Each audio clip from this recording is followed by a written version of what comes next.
પિલુદ્રા ગામ નજીક દીપડાએ દેખા દેતા ગ્રામજનો દ્વારા વન વિભાગમાં જાણ કરી હતી. મારણ સાથે પાંજરું મૂકતા જ દીપડો પાંજરે પુરાઈ ગયો હતો. હાંસોડ તાલુકાના ખરજ ગામની બિરલા કંપનીમાંથી દીપડો પાંજરે પુરાયો હતો. 2 દિવસ પહેલા જ પાંજરા ગોઠવવામાં આવ્યા હતા. દીપડા પાંજરે પુરાતા ગ્રામજનોમાં રાહત અનુભવાઈ હતી. દીપડાઓને પકડવાની કવાયત સાથે પાંજરે પુરાઈ જતા દીપડાને તબીબી તપાસ બાદ મુક્ત કરાયા હતા.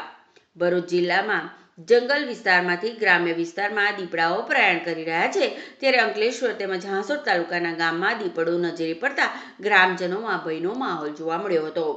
અંકલેશ્વર તાલુકાના પિલોદરા ગામે દીપડાની અવરજવર થતા ગ્રામજનો દ્વારા વન વિભાગને જાણ કરવામાં આવી હતી. વન વિભાગ દ્વારા દીપડાના ફૂટપ્રિન્ટના આધારે 2 પાંજરા ગોઠવવામાં આવ્યા હતા, જેથી પાંજરામાં ગત રાત્રે અંદાજે 4 વર્ષીય દીપડો પાંજરે પુરાયો હતો. દીપડો પાંજરે પુરાઈ જતા ગ્રામજનોએ રાહતનો શ્વાસ લીધો હતો. જોકે હજુ પણ દીપડા હોવાથી વન વિભાગ દ્વારા વધુ પાંજરા ગોઠવી દીપડાને પકડવાની કવાયત હાથ ધરવામાં આવી છે.